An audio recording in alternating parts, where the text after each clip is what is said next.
e vamos falar mais de economia. Nós estamos em contato agora com o Pedro Paulo Silveira, que é economista-chefe da Nova Futura Investimentos. Pedro Paulo, boa tarde.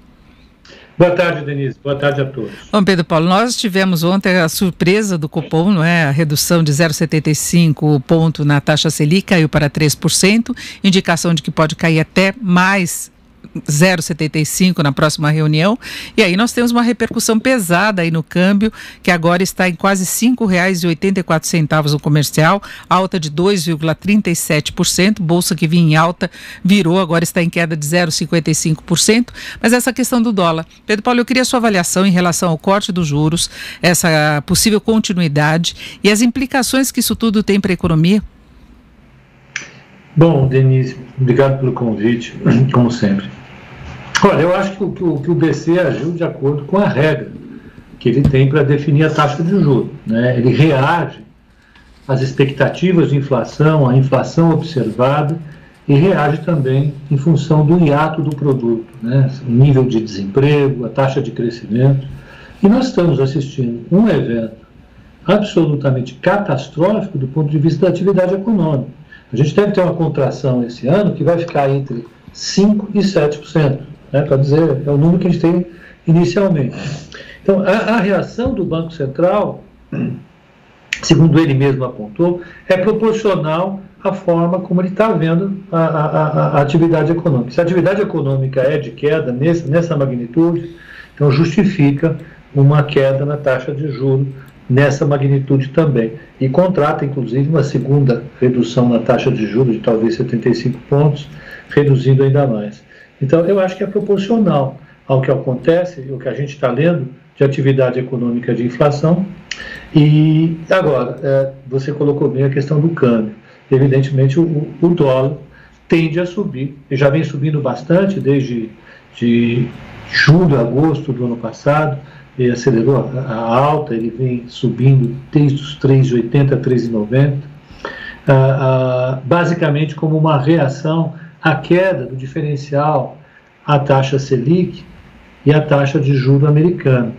Esse diferencial caiu bastante até janeiro desse ano. Em janeiro desse ano, o Banco Central americano derrubou a taxa de juros bem fortemente, ela caiu para 0,25%. E esse diferencial voltou a aumentar, e agora o diferencial continua a aumentar novamente, continua a cair novamente. Isso deve fazer com que o dólar continue subindo.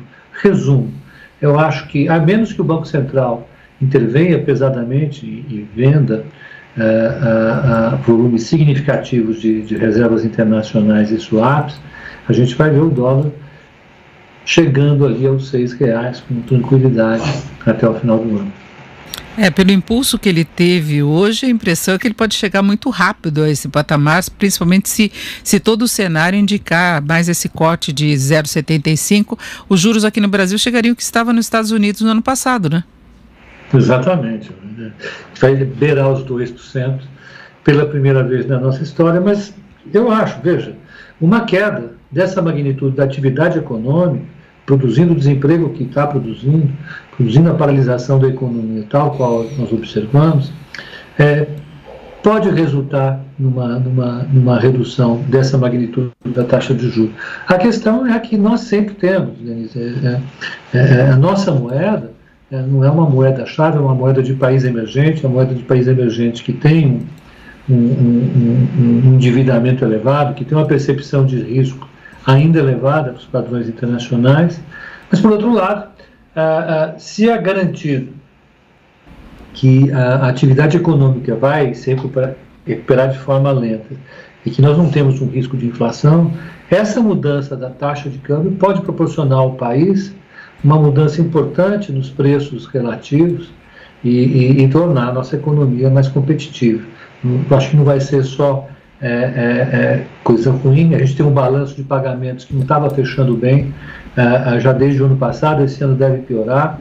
uma grande saída de capitais, e eu acho então que o câmbio vai cumprir a tarefa que ele tem, que é de fazer o ajuste do balanço de pagamentos.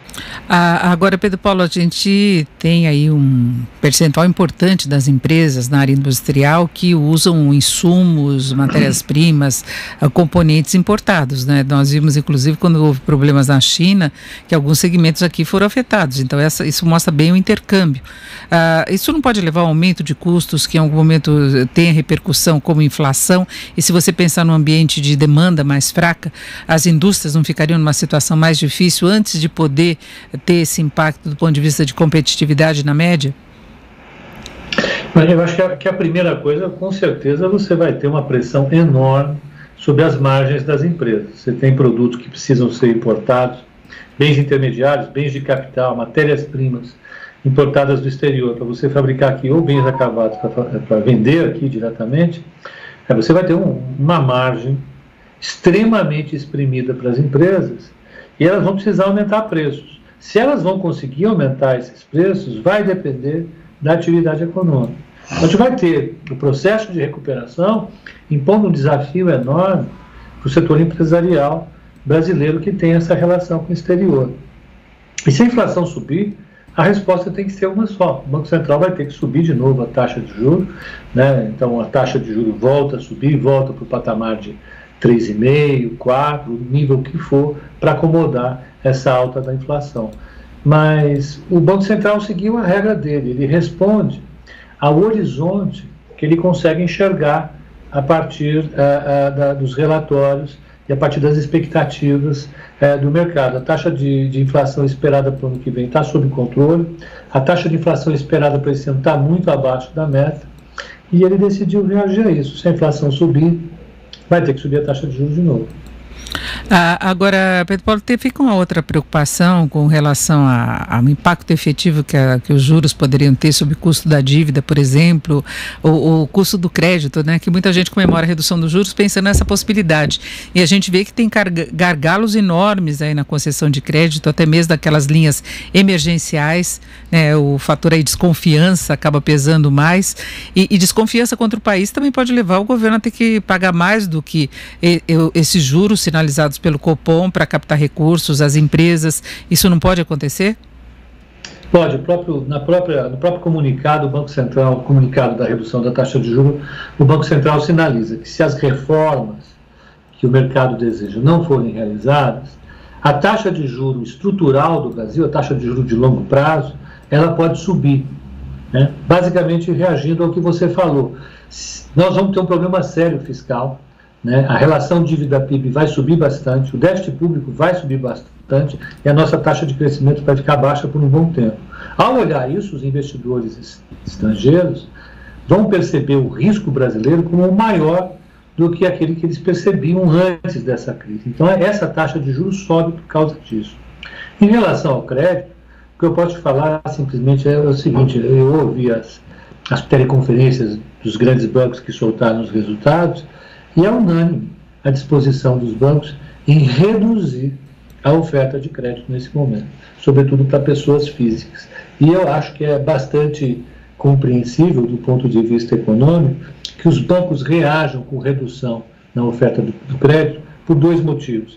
Em primeiro lugar, porque eles já vão sentir uma inadimplência aumentada nos próximos meses. Se a atividade econômica está caindo, então a renda das famílias caiu e a renda das empresas caiu. Caindo a renda desses agentes, a capacidade financeira deles cai, a capacidade de pagar as dívidas bancárias também cai e a inadimplência sobe. Então o banco reage com mais cautela na hora de oferecer crédito. Ele vai renovar menos o crédito e vai conceder menos o crédito. Além disso, tem o próprio aumento da taxa de desemprego e da falência de empresas, que piora o crédito para aqueles que demandariam crédito em outra situação. Então, os bancos vão reagir com mais cautela agora, mesmo com uma atuação bastante intensiva do Banco Central, no sentido de jogar estímulos para os bancos emprestarem mais. Então, eu acho que, como você falou, vai ser difícil o Banco Central convencer os bancos a darem crédito. O crédito não vai chegar mais barato as empresas, mas aí eu tenho uma visão que é complementar a isso. Já que vai ser difícil convencer os bancos, nesse momento, a emprestar dinheiro, quando você reduz de forma tão abrupta a taxa Selic, os depósitos que o banco contratou, tomou junto ao público, normalmente, ou eles emprestam, dando crédito, ou eles compram títulos públicos, né, dão dinheiro ao governo remunerados da taxa Selic. Se a taxa Selic cai, isso vai agir como um incentivo para obrigar o banco a emprestar um pouco mais de dinheiro. Esse efeito ele tem sobre o crédito, né? Se os bancos não querem emprestar dinheiro, por outro lado, molezas eles também não vão ter, porque remunerar o capital do acionista agora vai ser mais difícil, com a taxa de juros tão baixa assim.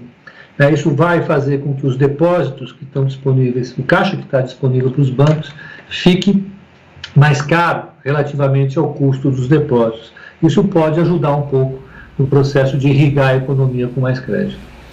Nós conversamos com Pedro Paulo Silveira, que é economista-chefe da Nova Futura Investimentos. Pedro Paulo, muito obrigado, uma boa tarde. Obrigado pelo convite, Denise. Boa tarde para todos.